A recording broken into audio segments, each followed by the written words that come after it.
c'est un enjeu majeur. C'est la différence entre avoir en fait une équipe dans son entreprise qui est motivée, qui a envie de s'impliquer, qui a envie de réaliser la mission, ou une équipe qui ne se donne pas plus que ça. Et c'est particulièrement important en ce moment parce qu'on sort d'une succession de crises. On a eu le Covid, les gens étaient à la maison pendant longtemps, on a eu la guerre, on a l'inflation, on a la crise économique qui va peut-être arriver.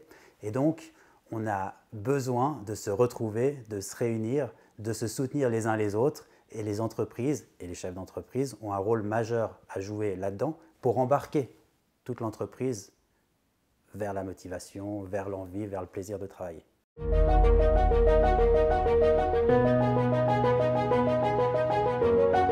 Alors un super manager, c'est un manager qui va réussir à poser un cadre pour que chaque personne dans son équipe se sente libre d'être elle-même, d'exprimer qui elle est vraiment et que chaque personne se sente entendue, écoutée, valorisée, sécurisée.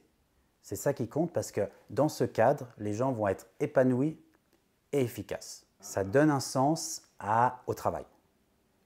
Et ce n'est pas évident. Très souvent, ce qui se passe dans les entreprises, c'est que les managers sont des gens qui sont bons techniquement et avec la croissance de l'entreprise vont être promus et vont être responsables d'une équipe.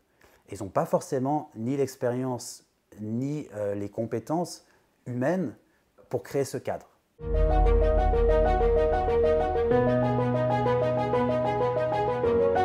Alors on parle de relations humaines.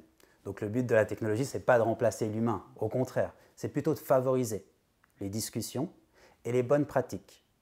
Moi, ce que je pense, c'est que la technologie permet de mettre des bonnes pratiques, de faire vivre les bonnes pratiques dans l'entreprise. Par exemple, régulièrement, écouter les collaborateurs, leur donner la parole.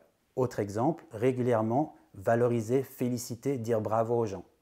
On est pris dans l'opérationnel, on n'y pense pas forcément, on sait qu'on doit le faire, mais on n'y pense pas. Et là, la technologie a un rôle à jouer pour nous dire « n'oublie pas, pense à ci ». Et mettre en place ces habitudes qui font que les gens se parlent de plus en plus, l'information circule et on pose justement ce cadre qui permet à chacun de s'épanouir, de grandir et d'être efficace.